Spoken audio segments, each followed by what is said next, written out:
مساء الخير أو صباح الخير أعزائي المشاهدين على حسب ما بتشوفوني. أنا الصحفية مريم مختار للناس الجديدة اللي لسه ما تعرفنيش. أهلا وسهلا بيكم، منورين الجروب ومنورين القناة. اللي لسه ما اشتركش في القناة ينزل يشترك ويفعل الجرس عشان يوصله كل جديد.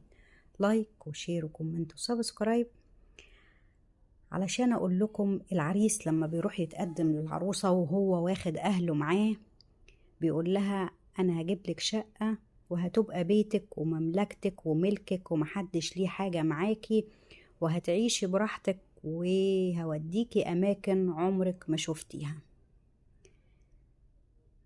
دنيا شريف أبو قابل من قرية كتامة، مركز بسيون، محافظة الغربية. اتجوزت، هي في العقد الثالث من عمرها، اتجوزت اتطلقت وعملت تمكين من مسكن الزوجية. حصل ان تم العثور على جثمانها مقتولة في مصرف في كفر احمد شلبي، وكانت الظروف غامضة ومش عارفين ايه اللي حصل. تم نقل الجثمان للمستشفى تحت تصرف النيابة، وتم انهاء الاجراءات وتشييع الجنازة من امام مقابر قرية كتامة بسيون بمحافظة الغربية، وسط حزن شديد من أهلها وكل أحبابها وأصحابها اللي متأثرين لوفاتها بالطريقة دي، وشايفين سبحان الله جميلة وشابة صغيرة يعني وعندها طفل سابته في الدنيا.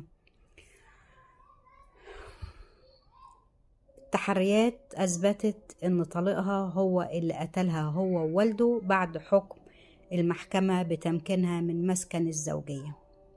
مباحث الغربية قدرت تفك لغز العثور على جثة السيدة دنيا بعد العثور عليها في مصرف مائي داخل شوال في محافظة الغربية، وتبين أن وراء ارتكاب الجريمة طليقها وحماها بسبب تمكينها من مسكن الزوجية.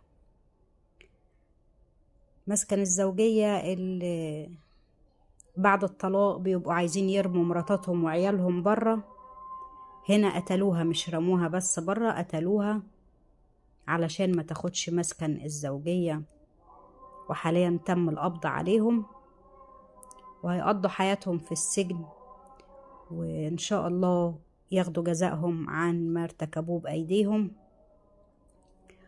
والبقاء والدوام لله، ربنا يصبر أسرتها ويعزيهم على فقدانها ويرعى ابنها ويتولاه برحمته. خالص التعازي للأسرة، وكانت معاكم مريم مختار.